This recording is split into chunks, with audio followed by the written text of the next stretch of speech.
Saudara-saudara, pada ibadah kali ini kita akan membahas firman Tuhan. Sebagai dasar kita hanya membaca pertama satu ayat saja dulu dari kitab Kidung Agung pasal 5 ayat 16. Demikian bunyinya, kata-katanya manis semata-mata, segala sesuatu padanya menarik, demikian kekasihku, demikian temanku, hai putri-putri Yerusalem. Saudara-saudara yang terkasih dalam Tuhan, kitab Kidung Agung ini adalah kitab yang berbicara tentang hubungan Allah dan umatnya. Di dalam tafsiran Yudaisme, artinya orang-orang Yahudi yang memiliki kitab sama dengan kita, itu juga dipahami sebagai hubungan antara Adonai, yaitu Tuhan, bersama kahalnya, bersama dengan jemaatnya. Ketika gereja muncul dari Yudaisme, maka gereja juga mewarisi penafsiran yang sama, tetapi secara spesifik lebih diarahkan kepada Sang Kristus sebagai firman yang menjadi manusia, sehingga hubungan antara Allah dengan kahal atau umatnya dipahami juga sama Kristus dengan gerejanya. Jadi gereja adalah umat Allah yang baru dan Kristus adalah pernyataan Allah Israel dengan caranya yang khusus ketika firman itu menjadi manusia dan diam di antara kita dalam wujud inkarnasinya, yaitu Yesus Kristus. Nah, saudara-saudara, sebagaimana gereja mewarisi sejarah dari bangsa Israel, maka kitab Kidung Agung itu adalah kitab yang tidak pernah diragukan sebagai kitab yang Tuhan berikan, artinya secara kanon sebagai kitab suci kita. Hanya orang kemudian menafsirkan dengan berbagai macam penafsiran yang itu bisa disalahpahami oleh orang-orang yang tidak mengerti. Misalnya, ada kelompok-kelompok polemik di Indonesia yang menuduh bahwa kitab Kidung Agung adalah kitab porno. Anehnya di pihak lain, mereka yang menuduh kitab Kidung Agung sebagai kitab porno itu mencari-cari pembenaran dari ayat Kidung Agung untuk membuktikan kedatangan dari nabi mereka, yaitu Nabi Muhammad Sallallahu Alaihi Wasallam. Nah, kitab Kidung Agung itu kan memang sebagaimana kitab-kitab yang lain. Kalau orang Kristen kan membaca kitab suci itu lebih ditekankan pada maknanya. Mengapa? Karena Alkitab kita itu ditulis paling tidak dalam 3 bahasa.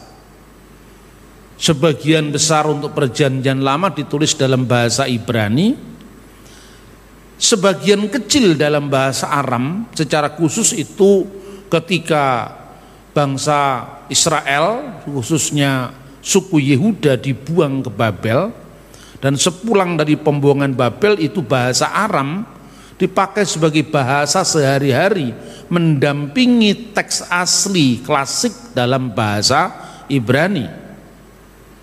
Sementara Perjanjian Baru, karena bahasa Yunani Koine sejak penaklukan Alexander Agung pada abad ketiga sebelum Masehi itu menyebar merata di bagian besar dunia dari Yerusalem ke arah barat.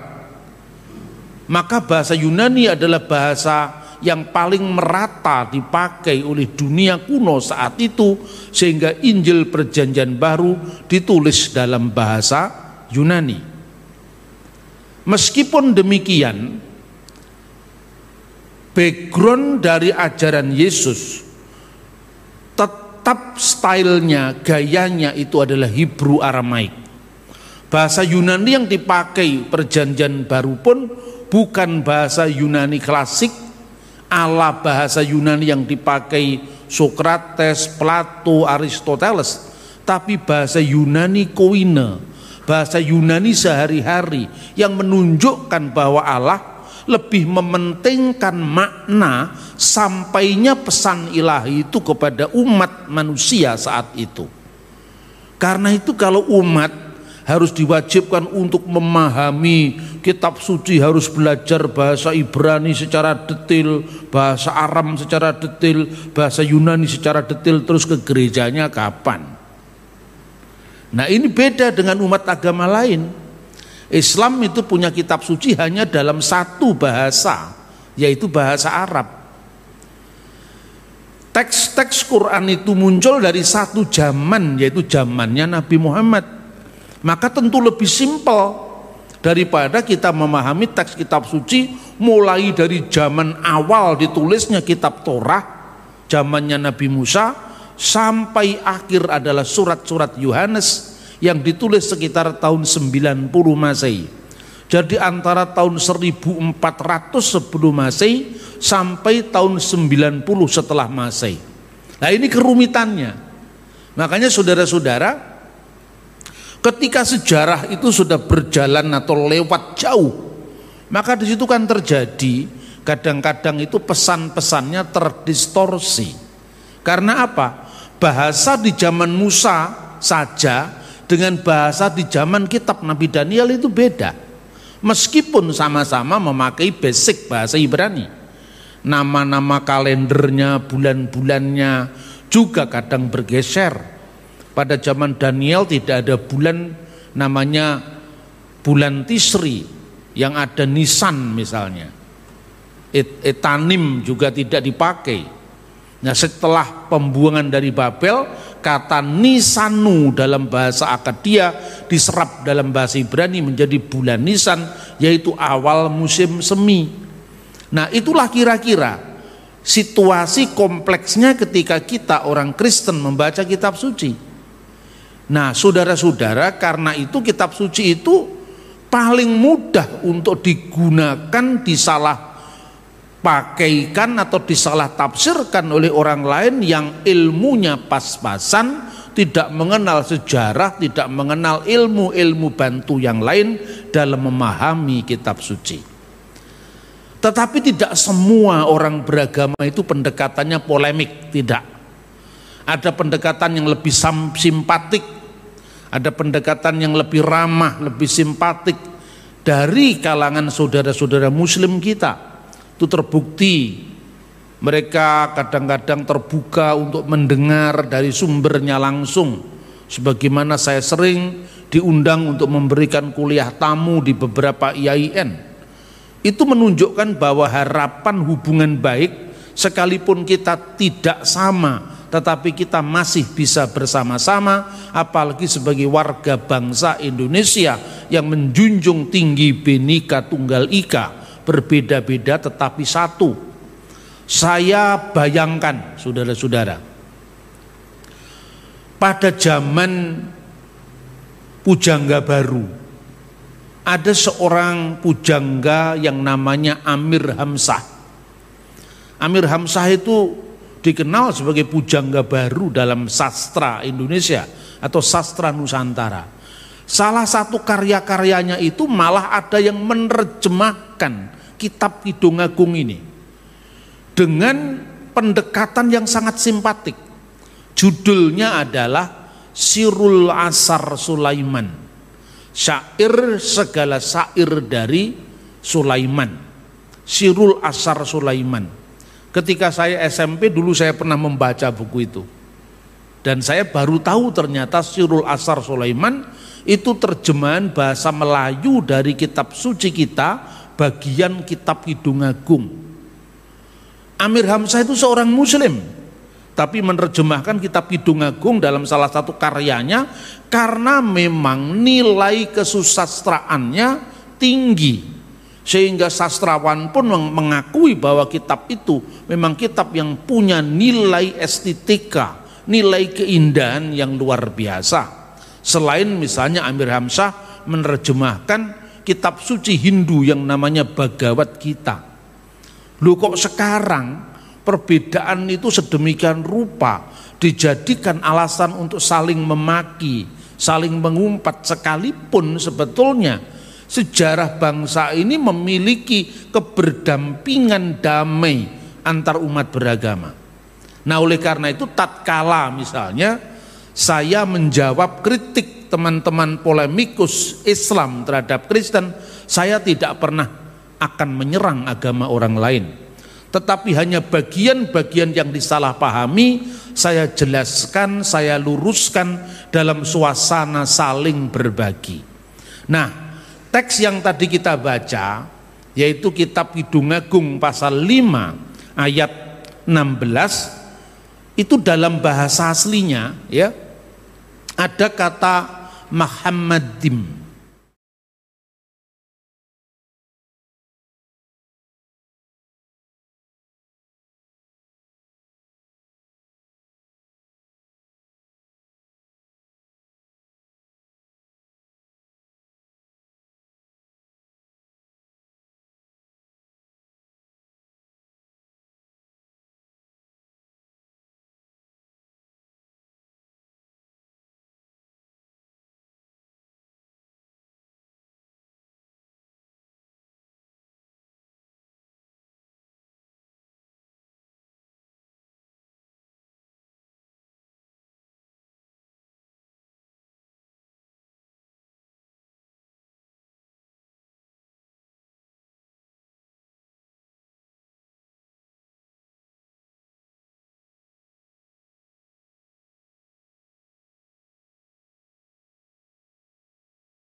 Muhammad atau satu akar dengan kata Ahmad Muhammad, tapi itu hanya mirip bunyi, tidak ada hubungan arti sama sekali. Mirip kalau saudara-saudara mendengar kata Narto dalam bahasa Jawa sama Naruto, kira-kira mirip apa tidak? Mirip kan? Tapi Naruto itu orang Jepang, Narto itu orang Wonogiri, tidak ada hubungannya. Mau di otak-atik apapun juga tidak akan ketemu, karena antara keduanya memang itu berbeda, dua bahasa yang berbeda. Ada banyak yang seperti itu. Maka menafsirkan kitab suci itu tentu bukan hanya modalnya mendengarkan atau otak-atik gatuk saja.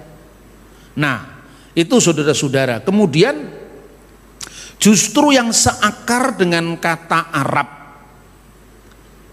terpuji itu bukan Mahmadim atau Muhammad atau Muhammadim dalam bahasa Ibrani, tetapi dalam bahasa Ibrani digunakan kata akar kata yadah menjadi hodu. Misalnya ya, dalam bahasa Ibrani hodu ladunai kitof kile ulam hastu, di dalam Mazmur pasal 136 misalnya ya.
untuk selama-lamanya kasih setianya. Jadi itu akar kata yang pertama. Akar kata yang kedua yang seringkali diterjemahkan dengan pujian itu adalah halal, dari kata halal yang artinya sama, yaitu memuji. Misalnya haleluya, halelu pujilah, yah itu bentuk singkat dari tetragramaton, yaitu Allah Israel, Yod He Vav He, yang dibaca oleh kaum akademisi sebagai bacaan perkiraan Yahweh. Tetapi bacaan yang sesungguhnya memang Alkitab tidak menyebutkan konsonannya seperti apa, ya. Kemudian haleluya, halelu et Adonai, pujilah Tuhan min hasemayim, yang ada di surga, haleluhu bamromim, terpujilah dia atau pujilah dia di tempat yang tinggi. Jadi kata yang justru berarti terpuji itu adalah halal, yang menjadi kata halel, haleluya. Dan yang kedua yadah, bentuk yang yang sering muncul dalam kitab suci itu adalah hodu, hodu laduni ha adunim kile olam hastu misalnya. Nah, jadi artinya secara keserumpunan bahasa memang berbeda, ya. Sekalipun bahasa Ibrani dengan bahasa Arab dan bahasa Aram itu sesungguhnya serumpun, tapi ada kata-kata tertentu yang bunyinya mirip tapi artinya beda. Coba Anda bandingkan antara bahasa Sunda dengan bahasa Jawa. Itu kan sebetulnya satu rumpun. Rumpun bahasanya itu adalah bahasa Jawa kuno yang dipakai di Jawa, kemudian Sunda dan Bali. Itu satu rumpun sebetulnya. Maka prasasti-prasasti Gajah Mada yang muncul dari abad 14 dari zaman Majapahit, prasasti Balitung di kerajaan Jawa Timur di abad ke-10, itu sebetulnya mirip satu sama lain, termasuk prasasti Sunda kuno seperti misalnya prasasti satu naskah kuno yang namanya Siska Kanda Ingkarsian dan beberapa prasasti yang cukup mendukung itu mirip satu sama lain. Tapi kalau bentuknya sekarang Anda bisa lihat misalnya kata amis dalam bahasa Sunda dan amis dalam bahasa Jawa ini kan bukan hanya mirip tapi sama kan. Tapi amis dalam bahasa Jawa yaitu berbau tidak sedap.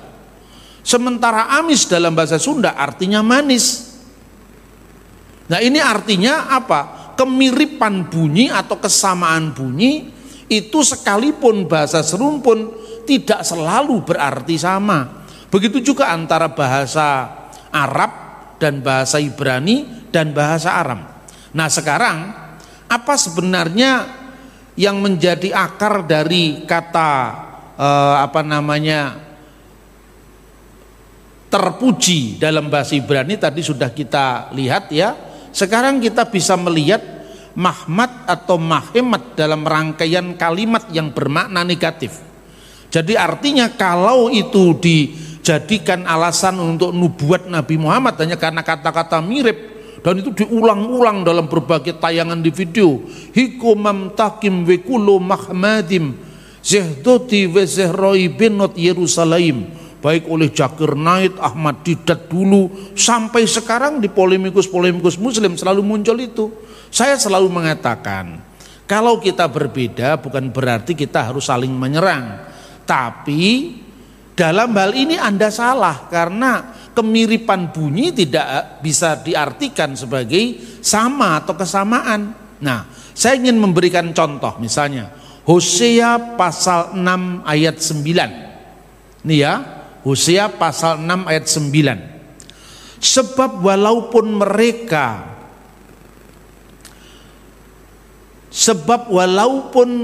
mereka mengelakkan diri dari pemusnahan, sekalipun mereka menghindarkan diri dari pemusnahan, Mesir akan mengumpulkan mereka.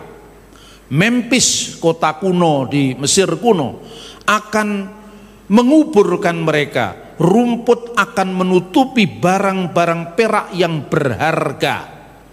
Nah, yang berharga ini dalam bahasa aslinya mahmad, tapi dikaitkan dengan barang perak yang berharga. Maka di situ kita bisa menemui teks ini. Onak akan tumbuh dalam kemah-kemah mereka. Jadi menguburkan mereka, rumput akan menutupi barang-barang perak yang berharga. Berarti kalau dibaca lengkap, rumput akan menutupi mahemat. Nah, masa Muhammad ditutupi rumput? Nah, ini kalau sekedar mencari kesamaan bunyi kan. Nah, teks lagi satu, Hosea pasal 9 ayat 16. Efraim telah dipukul, akarnya telah menjadi kering, mereka tidak akan menghasilkan buah. Bahkan sekalipun mereka melahirkan anak buah kandungan mereka yang berharga, aku akan matikan. Anak buah kandungan yang berharga, dan yang berharga itu Muhammad, maka wehemati, dan aku akan mematikan Muhammad bitnam, kandungan yang berharga. Kalau diterjemahkan secara harafiah akan lucu kalau Muhammad sini dipakai untuk membuktikan kenabian Muhammad. Bahkan sekalipun mereka melahirkan anak, Muhammad bitnam, aku akan mematikannya. Masa Muhammad akan dibunuh? Kan ya enggak kok. Lah itu banyak sekali teks-teks yang begini yang kemudian apabila itu dibaca lepas konteks, itu akan tidak cocok dengan tuntutan Islam sendiri. Karena apa? Ya memang itu bukan untuk Nabi Muhammad. Gitu loh. Saya pun ketika menyebut Muhammad kan saya selalu menyebut Nabi. Bukan berarti Nabi menurut Kristen, Nabi menurut mereka, kan itu kan. Loh, saya seringkali orang Kristen yang model-model keras itu juga negur saya. Saya perhatikan Pak Bambang kalau menyebut nama Muhammad selalu dengan nada hormat, lengkap dengan sallallahu alaihi wasallam. Lah kalau saya menyenangkan tetangga saya kan dapat pahala. Kan bukan berarti saya ikut mengakui. Saya berikan contoh. Ketika kita menyebut Siddhartha dengan Gautama, dengan Buddha, ya, Buddha itu artinya orang yang menerima pencerahan. Kita menyebut ini lahirnya Sang Buddha, hari raya Waisak. Apakah berarti orang Kristen mengakui Sang Buddha sebagai pencerah kita? Tidak. Itu karena sopan santun dalam pergaulan sosial. Kan gitu kan? Tapi kenapa Buddha dengan Kristen jarang bertabrakan? Karena nggak mirip sama sekali. Justru karena Naruto dengan Naruto tadi mirip, maka sering tabrakan, kan gitu kan? Nggak mirip sama sekali. Hindu punya Maharshi, ya kan? Kita punya Nabi, tapi nggak mirip sama sekali kan?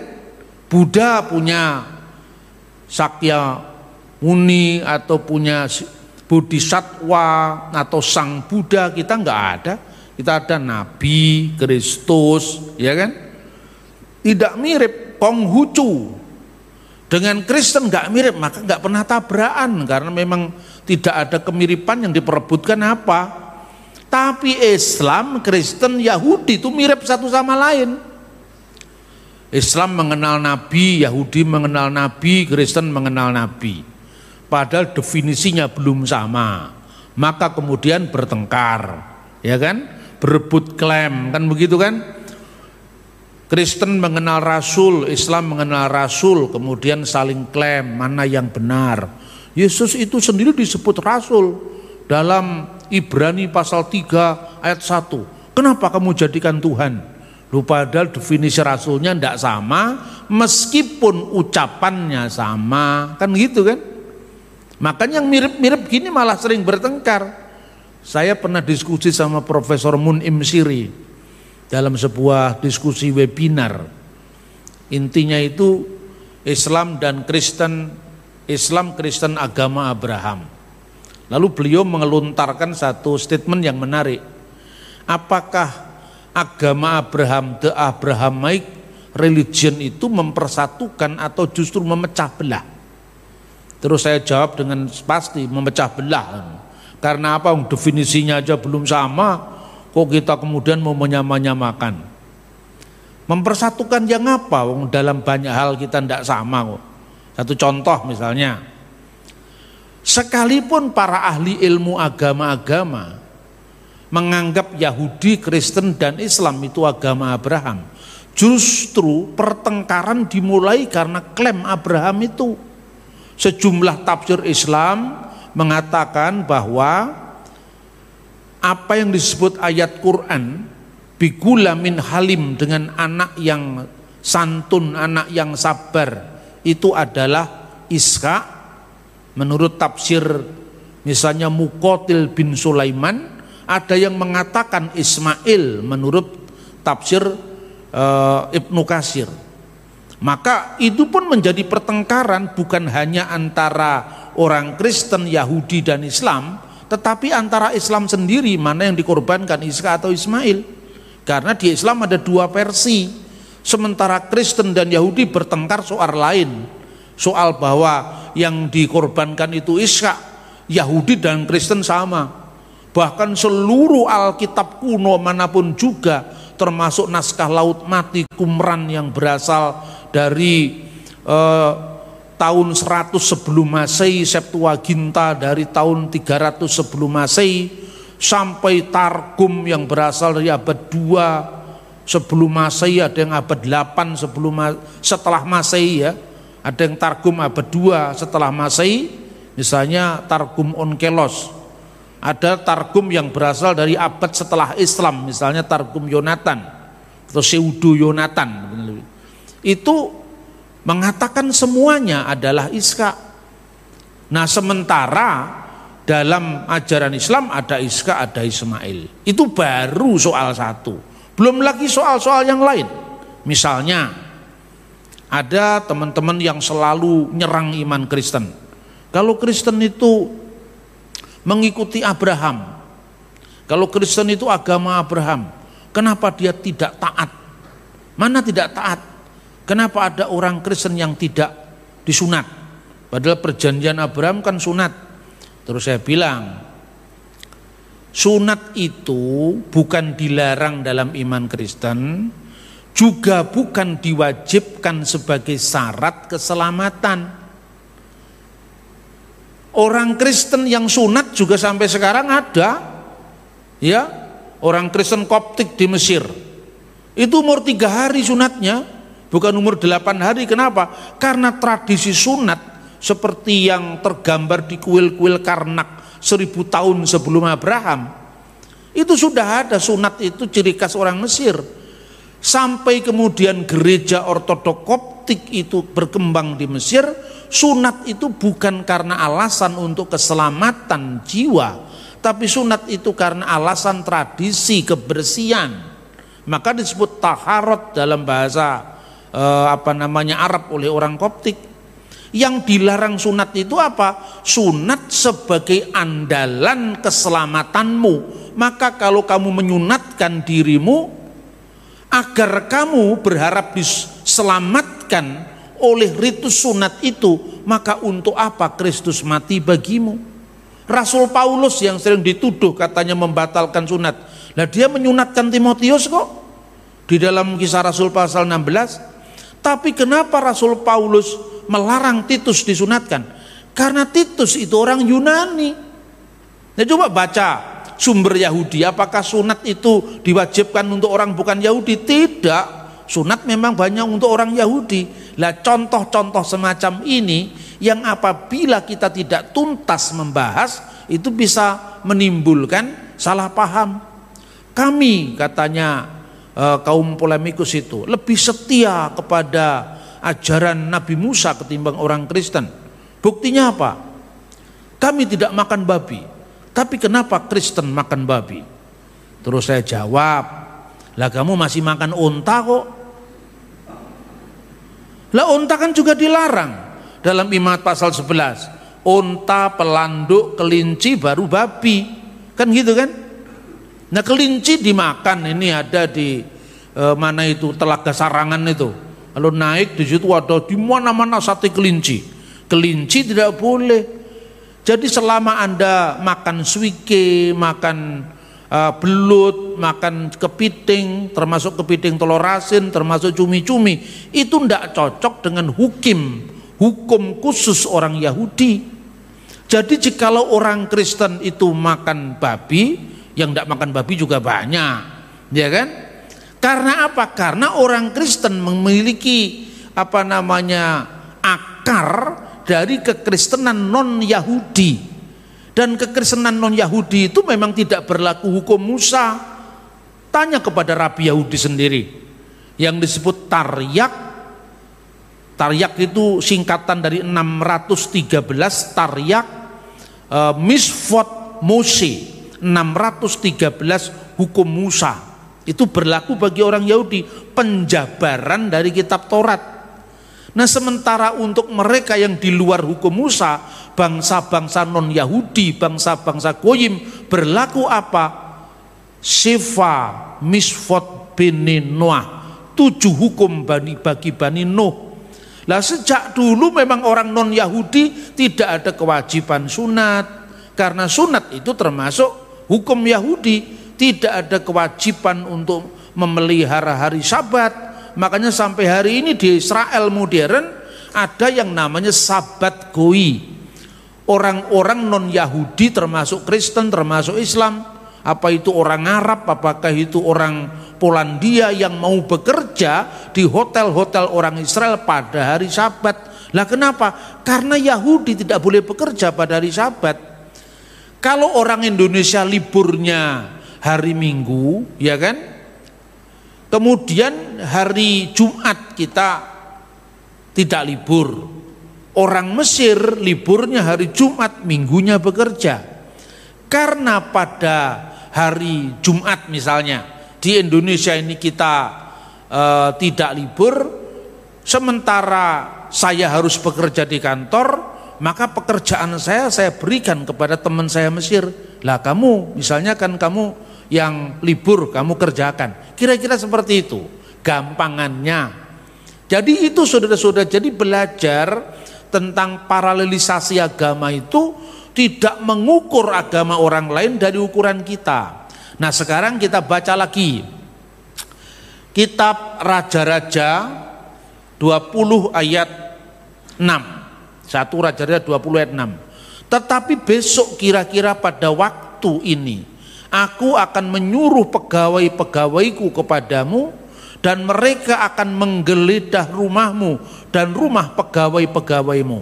Maka segala yang kamu inginkan dalam penglihatan matamu akan mereka ambil dari mereka. Jadi ini diterjemahkan secara harfiah ya. Apa yang diterjemahkan? Maka segala yang kamu inginkan dalam penglihatan matamu, ini terjemahan harfiah. Kal mahimmat inika, kal itu semua, mahimmat itu apa yang berharga, ain itu mata, apa yang berharga, kal mahimmat ainika, yang berharga di matamu akan mereka ambil dari mereka. Masa Muhammad akan mereka ambil dari mereka? Kan jadi tawanan. Makanya kelihatannya itu menguntungkan Islam, tapi itu merugikan Islam kalau diterus-teruskan. Karena Muhammad akan ditimbun rumput, Muhammad akan mereka ambil dan sebagainya. Maka apapun yang dilakukan, mengotak-atik ayat untuk mencari pembenaran bagi agama kita itu tidak boleh.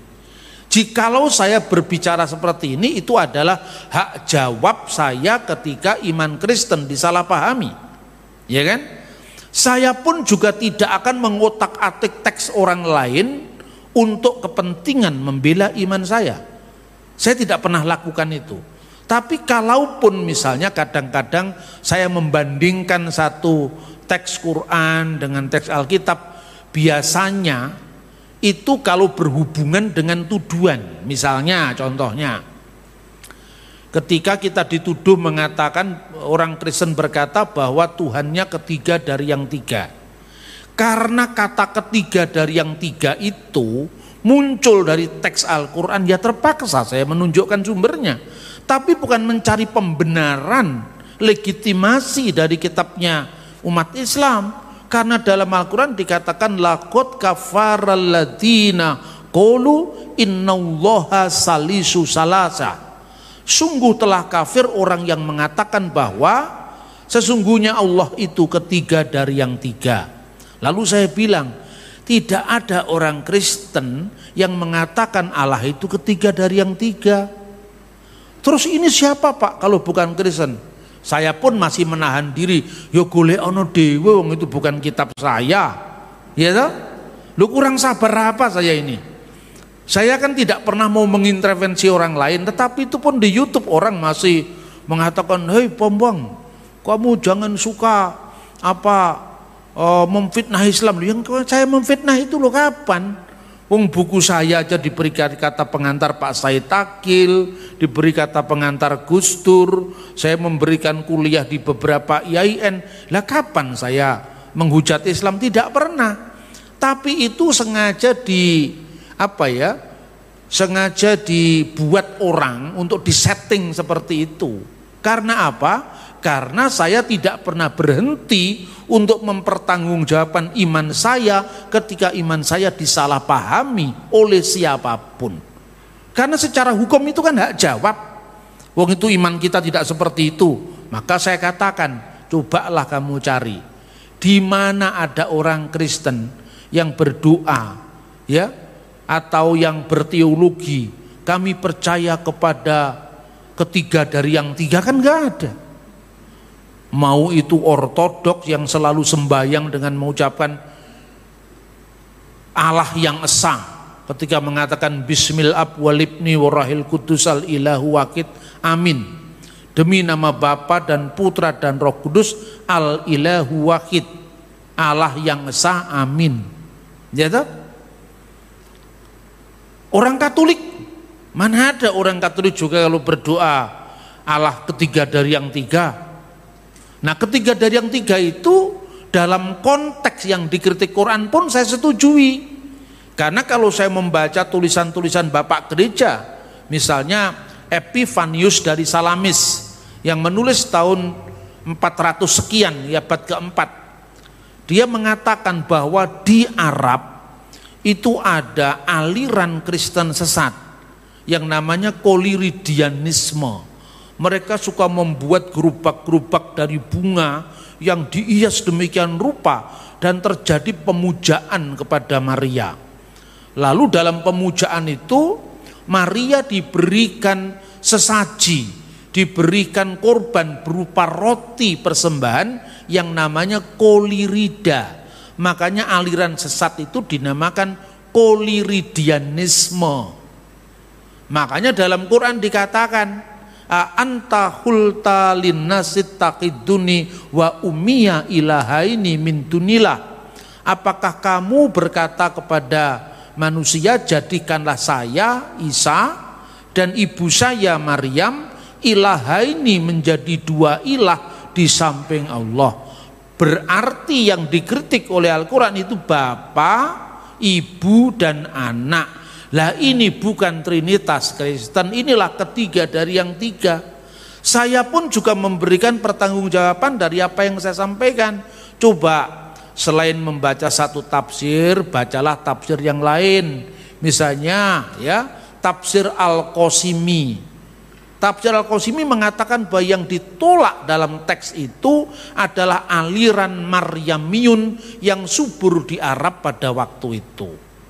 Nah, tapi kenapa?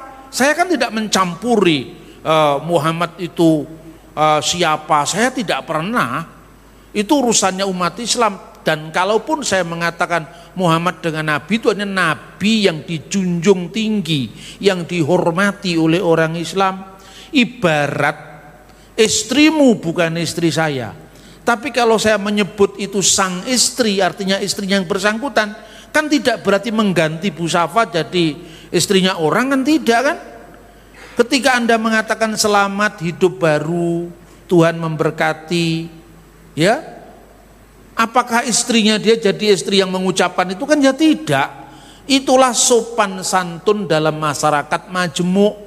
Inilah yang selalu saya kembangkan dalam semangat bersaksi tanpa melukai. aman secara hukum, ramah secara budaya, menjangkau yang belum terjangkau. Makanya saudara-saudara, ini penting untuk etika kita dalam berbangsa dan bernegara. Kita menjadi Kristen 100%, tapi sekaligus juga menjadi Indonesia 100%. Jangan mau negara kita diadu domba, sekalipun kita beda, sekalipun kita tidak sama, tapi kita harus bersama-sama. Nah, terakhir, tentang teks ini juga ada orang yang menuduh bahwa umat Kristen atau umat Yahudi telah menghilangkan kata Muhammadim dalam Alkitab. Nah, ya memang kata Muhammadim kal Muhammad an-Nika misalnya, itu kan bukan nama orang. Jadi saya berikan contoh, kalau misalnya di dalam Al-Quran, nah sekaligus saya tegaskan lagi, kalau saya memberikan contoh ini berarti saya tidak mencampuri agama lain. Tapi karena polemikus Islam menuduh orang Kristen, katanya orang Kristen telah menghilangkan kata Muhammadim supaya menghalangi Muhammad diakui jadi nabi, maka saya bandingkan. Ini ada kata-kata dzalikal kitab la raiba fihi hudalil mutakin. Ya. Inilah kitab, maksudnya kitab suci Al-Quran yang tidak ada keraguan di dalamnya, yang menjadi huda, petunjuk bagi orang-orang yang takwa. Kan diterjemahkan, yang menjadi petunjuk bagi orang-orang yang takwa. Teks aslinya huda lil mutakin. Seandainya kata huda dipakai nama orang, misalnya Muhammad Huda misalnya, itu kan orang yang memberi nama, tapi teks ini bukan nama. Teks ini adalah petunjuk bagi orang-orang yang bertakwa. Nanti jangan-jangan mengatakan ini kalau kadrunnya Kristen, tadi kan kadrunnya Islam, kalau kadrunnya Kristen jangan-jangan mengatakan telah menghilangkan kata Huda, kan ya enggak begitu. Jadi mari kita beragama dengan jujur, beriman dengan cerdas, beriman yang tidak pernah memaki-maki orang, beriman yang tidak pernah merendahkan orang. Siapa yang merendahkan sesamanya berarti merendahkan penciptanya. Itu kita pahami. Injil diberitakan bukan dengan suasana teror, bukan dengan suasana menyalahpahami orang lain, bukan dalam suasana untuk menyerang iman orang lain. Kita memang berbeda, tetapi kita harus bisa bersama-sama. Amin, saudara-saudara. Itu yang pertama. Nanti saya masih akan menyampaikan firman Tuhan dengan tema yang berbeda. Apakah Yesaya pasal 29 ayat 12 itu merupakan bukti tentang datangnya nabi buta huruf pada akhir zaman? Karena di situ ada kata bacalah, aku tidak bisa membaca. Nah, ini pun juga jangan disalahpahami, karena ketika saya menyampaikan firman ini, saya sekedar untuk menunjukkan inilah iman Kristen. Iman Kristen tentu dia harus menunjukkan apa yang diimani oleh orang Kristen. Dasarnya adalah kitab suci kita sendiri, Alkitab, bukan dasarnya kitab suci orang lain. Kiranya Tuhan menambah-nambah kita hikmat supaya kita bisa beriman secara cerdas, beriman secara santun, beriman secara hormat, menghormati keberadaan yang lain, bahwa tidak sama itu tidak berarti kita tidak bisa bersama-sama. Dan barang siapa tidak bisa menghormati sesamanya yang berbeda, berarti dia tidak menghormati Tuhan yang menciptakan dengan segala macam keberagamannya. Itu pun setiap agama memiliki tugas untuk menyampaikan apa yang diyakini, kebenaran yang diyakini, asal tidak menteror orang lain. Roh Kudus akan membantu kita untuk menuntun kita ke dalam seluruh kebenaran di dalam Yesus Kristus. Amin.